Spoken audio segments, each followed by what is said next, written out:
Pope Francis పరమపదించిన నేపథ్యంలో Vatican ఒక చారిత్రాత్మక మార్పు కోసం సిద్ధమవుతోంది. రాబోయే పాపల్ కాంక్లేవ్లో 80 సంవత్సరాల కన్నా తక్కువ వయసున్న 135 కార్డినల్స్ కొత్త పోపుని ఎన్నుకుని ఓటు వేస్తారు.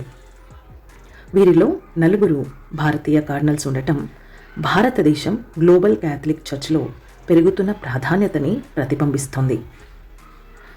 గోవా నుండి హైదరాబాద్ వరకు, రోమ్ నుండి తిరిగి భారతదేశానికి ఈ 4 నాయకులు కార్డినల్స్: ఫిలిప్ నేరి ఫెర్రావో, బాసిలియోస్ క్లెమీస్, యాంటనీ పూలా మరియు జార్జ్ క్వాకట్. విశ్వాసం, సామాజిక న్యాయం, మత సామరస్య సంభాషణల కథనాలతో పాటు కార్డినల్స్ మండలిలో తొలిసారిగా ఒక దళిత ప్రతినిధిగా నిలిచారు. సిద్ధమవుతున్న ఈ పవిత్ర ఓటింగ్ సందర్భంలో ఈ నాయకుల ప్రయాణాలు మరియు చర్చిలో భవిష్యత్తు దిశగా తీసుకెళ్లి మార్గం గురించి సంక్లిప్తంగా తెలుసుకుందాం.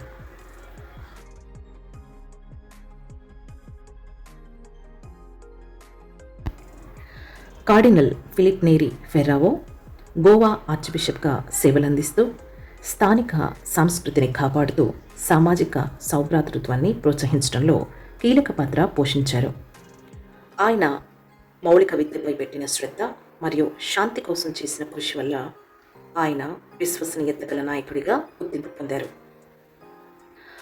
కార్డినల్ బాసిలియోస్ క్లెమీస్ శిరోమలంకర కాథలిక్ చర్చ్ని ప్రాతినిధ్యం వహిస్తూ తూర్పు చర్చి సాంప్రదాయాల్ని పాశ్చాత్య ప్రపంచానికి పరిచయం చేశారు. ఆయన మత సామరస్యంపై ఉద్దేశించిన వ్యాఖ్యలు హిందూ క్రైస్తవ సంబంధాల బలోపేతానికి దోహదం చేశాయి.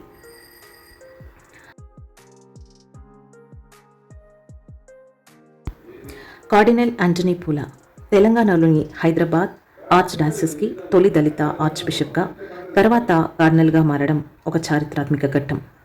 ఆయన సమానత్వం కోసం చేసిన పోరాటం, దళిత క్రైస్తవుల హక్కుల పరిరక్షణలో చూపిన పట్టుదల ఆయనను కేవలం మత నాయకుడిగా కాకుండా సామాజిక నాయకుడిగా నిలిపాయి.